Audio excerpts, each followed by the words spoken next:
Hello guys, नमस्कार। Estate level 1 के लिए योग्यता में क्या क्या बदलाव किए गए हैं, क्योंकि एलिजिबिलिटी क्राइटेरिया बदलते रहते हैं और अगर हमें एलिजिबिलिटी क्राइटेरिया का ज्ञान नहीं है और हम आगे की योग्यता हासिल कर लेते हैं तो भविष्य में हमें बहुत सी समस्याओं का सामना करना पड़ता है। तो गाइज, आज की ये वीडियो पीआरटी वाले यानी जेबीटी वाले उन सभी कैंडिडेट्स के लिए जो एस्टेट लेवल 1 की परीक्षा देने वाले हैं उनके लिए खास और अहम है। उनको इस वीडियो को शुरू से लेकर अंत तक जरूर देखना चाहिए कि अब की बार एस्टेट लेवल की जो परीक्षा होने वाली है उसके क्राइटेरिया में क्या क्या बदलाव किए गए हैं, कौन कौन से कैंडिडेट इस अगली परीक्षा को देने के लिए एलिजिबल हैं, ताकि भविष्य में उनको कोई दिक्कत ना आए अगर वो एस्टेट लेवल की परीक्षा पास कर लेते हैं लेवल 1 की। तो guys, without wasting time we start our update today. Guys, आपके सामने है हरियाणा विद्यालय शिक्षा बोर्ड भिवानी के द्वारा जारी किया गया इंफॉर्मेशन बुलेटिन, जिसमें मिनिमम क्वालिफिकेशन दी गई है लेवल 1 के लिए यानी पीआरटी टीचर के लिए for becoming teacher for class 1st to 5th यानी प्राइमरी टीचर के लिए पहली आपकी योग्यता होनी चाहिए senior secondary or its equivalent with at least 50% marks and passed और appearing in final year of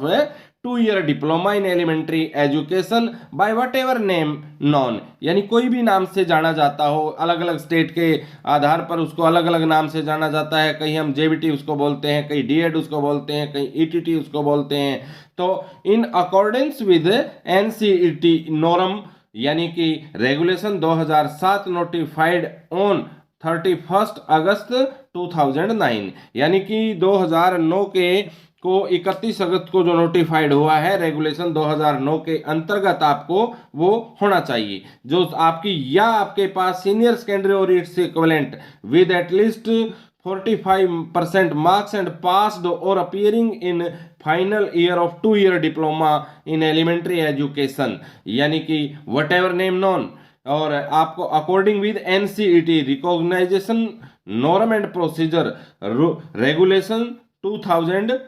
यानी 2002 के अनुसार जो रेगुलेशन है उसके अनुसार आपने सीनियर सेकेंडरी परीक्षा पास की हो विद 45% मार्क्स। और इसके अंदर अगला इसमें दिया गया है senior secondary or its equivalent with at least 50% marks passed और appearing in final year of 4-year bachelor elementary education यानी कि बीई एजुकेशन यानी कि आपने सीनियर सेकेंडरी परीक्षा पास की हो 50% मार्क्स से और आप 4th ईयर के बैचलर एलिमेंट्री एजुकेशन में हो यानी कि जो इंटीग्रेटेड कोर्स है उसके अंदर आपका 4th ईयर में वो अपीयरिंग हो, या आप senior secondary or its equivalent with at least 50% marks and passed और appearing in final year of 2-year diploma in education special education. तो अगर आपने स्पेशल एजुकेशन में भी किया है और आपने 12वीं पास की है 50% मार्क्स से तो आप भी एलिजिबल हैं। और इसके अंदर है ग्रेजुएशन एंड पास्ड और appearing in final year of 2-year diploma in elementary education by whatever name known, तब भी आप इसके अंदर एलिजिबल हैं।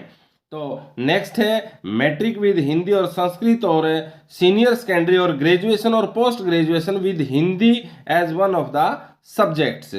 और इससे भी बड़ा आपको ये जरूरी है, इसके अंदर ये दिया गया है in view of supreme court judgment dated 18/8/2011 in civil appeal number 7084 of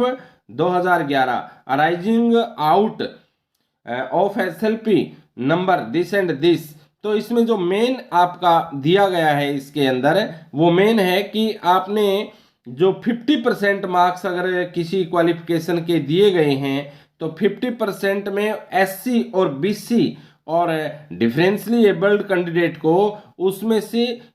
50 का 5% कम आपकी एलिजिबिलिटी होगी, यानी किसी में 50% है तो आपके 47.5 आपकी एलिजिबिलिटी क्राइटेरिया होगी। ये आपको दिखाई दे रहा है। मान लीजिए किसी के अंदर 45 कम से कम यानी मिनिमम क्वालिफिकेशन है, ये आपको 45 है, तो जो एससी और बीसी और डिफरेंटली एबल्ड कैंडिडेट हैं उनको 42.75 आपके एलिजिबिलिटी क्राइटेरिया होगी, यानी उसका 5% कम आप एलिजिबल होंगे। उसी के साथ आपको ये दिखाई देता है ए डिप्लोमा और degree course in teacher education recognised by the national council for teacher education यानी NCTE only shall be considered. और आपको दिया गया however in case of diploma education special education the course recognised bye